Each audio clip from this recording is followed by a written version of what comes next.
realized I haven't been doing this enough, where I've been vulnerable, sharing some stories about how complicated my life gets that would really help you connect why what we're doing and how important it is to be able to not be controlled by anything.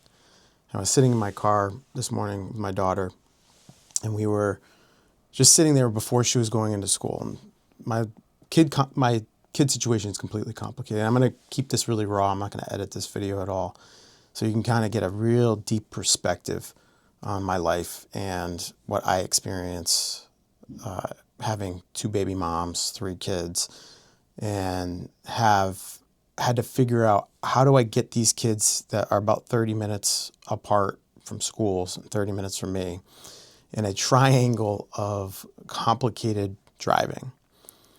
And most fathers would have given up, given the complexities of how I have to show up for my kids half the time. And, I don't get to see them half the time, and that's hard. I wish I could see them more. I wish things didn't turn out the way that they did. But I don't have any control over that. And I wouldn't change that either, because the choices that I made unconsciously throughout my life brought me to where I am right now.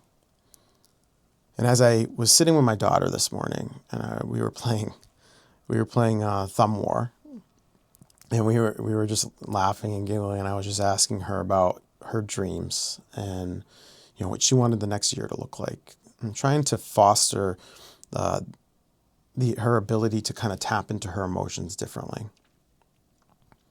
And I was just thinking about how complicated it is that she goes to school about 25 minutes away from my house. And in the mornings, how complicated that gets.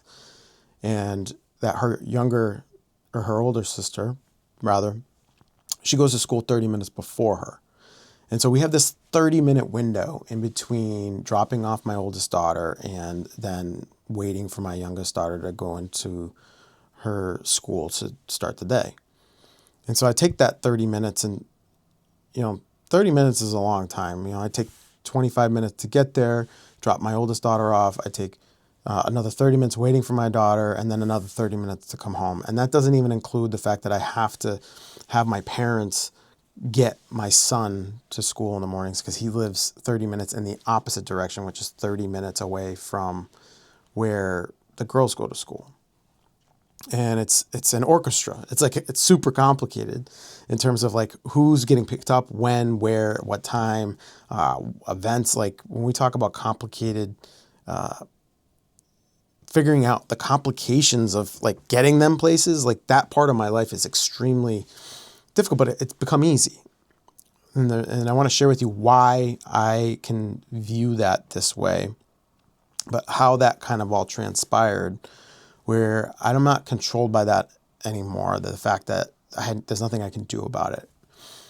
And the perspective I've taken on it that has helped me be able to overcome anything that has shown up for me that has been difficult and felt like I wish it didn't happen, or bitterness or frustration that has come up in that process, because every year there's something new that happens. The schedule changes this way. Somebody wants to do a different sport, and trying to figure out what to say yes to, what to say no to, and what I actually don't have a external choice in, and it just becomes an internal choice.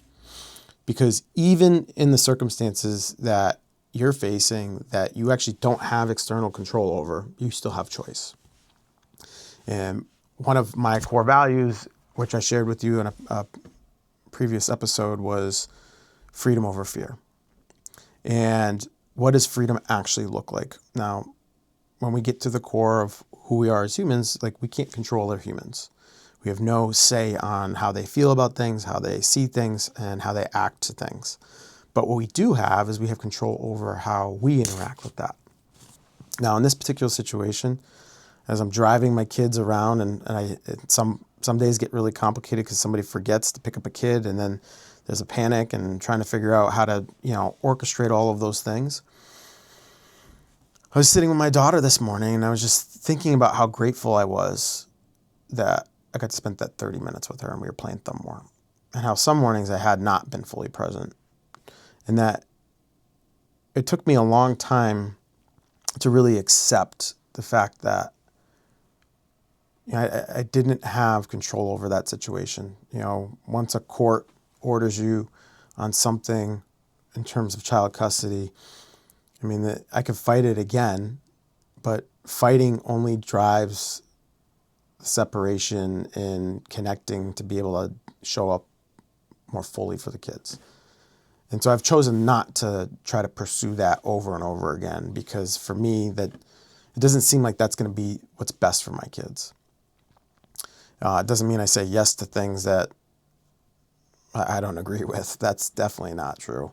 But I have to accept things in order to be able to, because all it does for me is I get frustrated, bitter, angry, and I hold on to that. And so as I just accept those things, like the complicated schedule and the complicated driving and having to go here or there, I start to find the grateful pieces for it. I started to get really grateful that I got to drive with the kids in the morning, because it's really intentional time. I got really grateful for the fact that I get to spend 30 minutes a couple times a week with my daughter one-on-one, and how significant that's going to be for her. That, we got to laugh and giggle, and I got to kind of guide her in, her emotions and how she sees the world, because, for my kids, it's complicated. Like, they live a complicated life as well. And I have to honor that and also lead them in a way that they start to build beliefs and values that are going to give them an exceptional life, regardless of the circumstances. And in order for you to be able to have an opportunity to live a life regardless of circumstances, the principle of acceptance is critical. You have to accept where you are.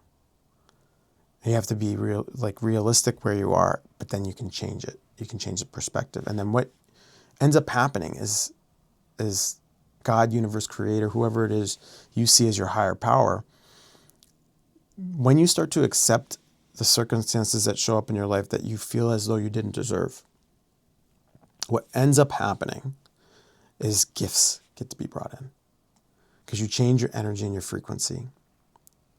And this allows for opportunity and space to show up, because when you're full of bitterness and anger and frustration, there is no opportunity for beautiful things to come into your life.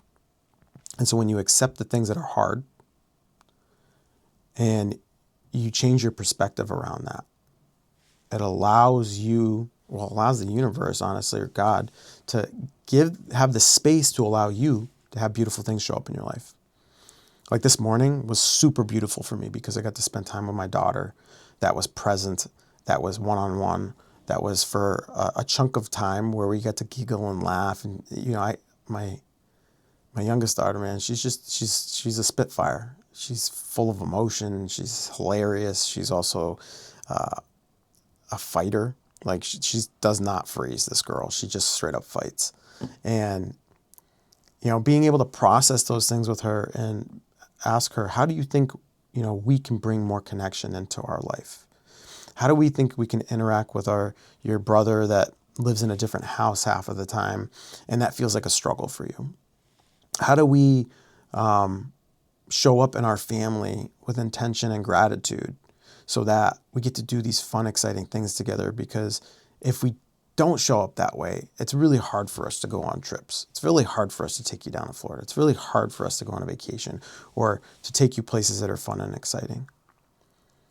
And we get to have these conversations because the circumstances that I wish never happened, and I accepted it. And instead of being bitter and frustrated about it, I decided I was going to do something with it. And as time continues, I want to start to share with you more vulnerably about what it is that I experience in my life, because as I've been recording these videos and sharing with you, I recognize I need to share more detail, more of the story of what has happened throughout my life and how I've seen it and changed the perspective and turned it into beautiful gifts. And there is a lot of hard shit that I've gone through over the last 10 years, actually the last 40 years. But my promise to you is that I'm going to show up as me and give you perspectives on the things that I've faced that were extreme challenges, how I've overcome them, and how I'm going to give you hope if you're in that situation, no matter what it is, that you can get over it as well.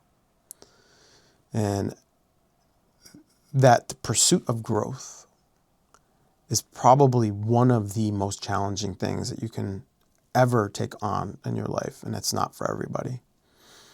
But for the men that are growth-minded, know that there's something deeper inside of them, that they have something to give at an exponential level. There's, many of us out there with our screws not tightened enough that want to go do huge, great things and have hearts of gold, but often are finding that we're taken advantage of, that things don't turn out the way that we expect them to, that relationships don't feel as though we know they're possible. And I'm here to tell you that it is possible, but you have to be committed to it. And that looks like committing to your internal process, going down into the root core stories that have been showing up for you time and time again, that you're not even aware of, investing in yourself to get into the right rooms, investing in yourself to get the right mentor so that they can give you that mirror of reflection so that you can uncover these pieces so that you don't live imprisoned inside of yourself. That's my biggest goal, is for you to live free. And I appreciate you. I'm grateful for you. And I hope you get to see the world the way that I do.